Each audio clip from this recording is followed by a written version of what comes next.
দেখানো ছিল যে প্রত্যেকটা ব্রয়লার মুরগির কেজি একটু 10 টাকা করে বেশি রাখছিল, 190 টাকা কেজি করে লিখে রেখেছে, 190 টাকা কিন্তু বিক্রি করছিল 200 টাকা করে।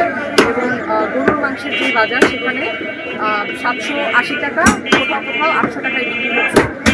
সেরকম অভিযোগ নিয়ে আমরা আজকে সরেজমিনে যাচাই করতে আসি এবং সরেজমিনে অভিযোগের সত্যতা পেয়ে আমরা এখানে মাংসের যারা দোকানি আছে এবং ব্রয়লার মুরগির দোকানি আছে তাদেরকে আমরা জরিমানা করেছি এবং একটি ছাগল বা খাসির যে মাংস বিক্রেতা তাকেও জরিমানা করেছি, কারণ তিনি খাসি এবং ছাগল দুই রেট থাকা সত্ত্বেও 1100 টাকা কেজি এবং 1200 টাকা কেজি তারা বর্তমানে বিক্রি করা সত্ত্বেও তারা দুইটাকে একটা ছাগল বলে বিক্রি করছে এবং 1200 টাকা করে রাখছে। সেক্ষেত্রে ভোক্তা প্রতারিত হচ্ছে, ভোক্তা অধিকার সংরক্ষণ আইনের আওতায় তাদেরকেও আমরা জরিমানার আওতায়।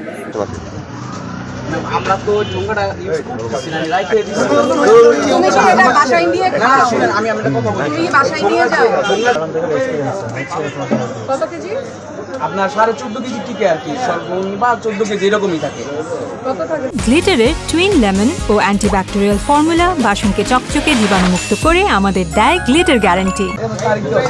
তারিখ দেওয়া আছে।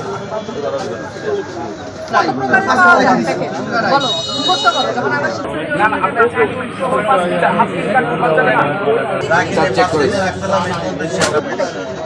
বুঝতে পারছেন। এরপরে কিন্তু কোনো সচেতনতা কি হচ্ছে যে এটা এতগুলা 5 কেজি হয়, তাহলে কিন্তু এসে যে সাজাটা সরব